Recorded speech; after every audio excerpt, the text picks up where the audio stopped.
नमस्कार दोस्तों, एक बार फिर से आपका स्वागत है। जब आप शेयर बाजार में नए होते हैं और रोजाना हजारों शेयरों की कीमतों में उतार चढ़ाव देखते हैं, तो अक्सर आप भ्रमित हो जाते हैं। इसलिए इस विशाल शेयर और डेरिवेटिव्स की दुनिया में कूदने से पहले आपको दो बुनियादी शब्दों को समझना होगा: ट्रेडिंग और इन्वेस्टिंग। ये जानने से पहले कि आपके लिए कौन सा निवेश ज्यादा फायदेमंद है, आपको इन शब्दों को अच्छी तरह समझना जरूरी है ताकि आप सही निर्णय ले सकें। ट्रेडिंग क्या है?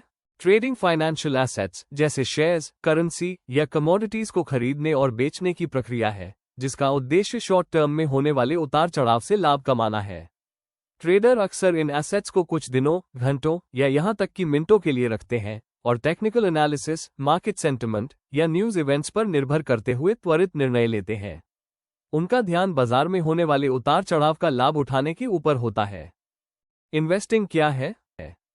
इन्वेस्टिंग में एसेट्स जैसे स्टॉक, बॉन्ड या रियल एस्टेट खरीदना शामिल होता है, जिसे लंबे समय तक, आमतौर पर वर्षों तक, रखने का इरादा होता है ताकि उनके मूल्य में वृद्धि, डिविडेंड या ब्याज के माध्यम से धन का निर्माण हो। निवेशक एसेट्स के वैल्यूएशन पर ध्यान देते हैं, जिसका लक्ष्य समय के साथ स्थिर वृद्धि या आय होता है, और वे अक्सर बाजार में होने वाले उतार चढ़ाव को नजरअंदाज करते हैं। ठीक है, तो अब आइए दोनों की तुलना करते हैं। सबसे पहले समानता के बारे में समझते हैं। दोनों का उपयोग कैपिटल गेन्स के लिए किया जाता है।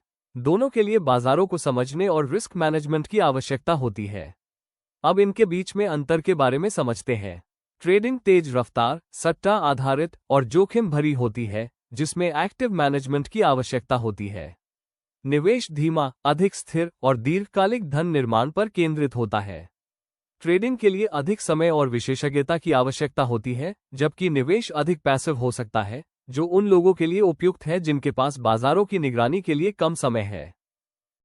ये मैसेज देखिए, जब भी आप अपने स्टॉक ब्रोकर के खाते में लॉग इन करते हैं और अगर आपने डेरिवेटिव ट्रेडिंग एक्टिवेट कर रखी है तो यह मैसेज आता है। सेबी द्वारा जनवरी 2023 में की गई स्टडी के अनुसार हर 10 में से 9 ट्रेडर्स को घाटा हुआ है, और ये घाटा थोड़ा बहुत नहीं बल्कि औसत हर व्यक्ति को 50,000 रुपये का घाटा हुआ है। यही नहीं, इसके अलावा 28% का लेन देन की लागत के रूप अलग से उनको घाटा उठाना पड़ा है। इनमें से अधिकांश खुदरा ट्रेडर्स हैं जिनके पास ज्ञान नहीं है, लेकिन डेरिवेटिव्स की आकर्षक प्रकृति और तेजी से अमीर बनने की इच्छा के कारण वे अपनी मेहनत की कमाई को इसमें निवेश कर रहे हैं और पैसा खो रहे हैं। देखिए, आपने दिग्गज निवेशक मिस्टर वॉरेन बफेट का नाम सुना होगा। वो शेयर बाजार में दो महत्वपूर्ण नियम के बारे में बताते हैं। Rule number 1, never lose money. Rule number 2, don't forget rule number 1। Trading उन पेशेवरों के लिए है जो इसमें विशेषज्ञता रखते हैं, लेकिन यदि आप बाजार में नए हैं तो आपको इससे बचना चाहिए। निवेश करना सरल है और इसके लिए अधिक विशेषज्ञता की आवश्यकता नहीं होती, लेकिन इसमें आपका कुछ समय लगेगा। आपको उस कंपनी के बारे में अवश्य पता होना चाहिए जिसमें आप अपना पैसा निवेश कर रहे हैं। आपको थोड़ा समय देना होगा उस कंपनी के बारे में जानने के लिए। और अगर आपके पास समय नहीं है तो म्यूचुअल फंड के माध्यम से निवेश करना बेहतर है, जिसे पेशेवरों द्वारा मैनेज किया जाता है। आशा करता हूं आपको अपने सवालों का जवाब मिल गया होगा। निवेश से जुड़ी ऐसी और रोचक जानकारी के लिए कृपया इस चैनल को फॉलो करें।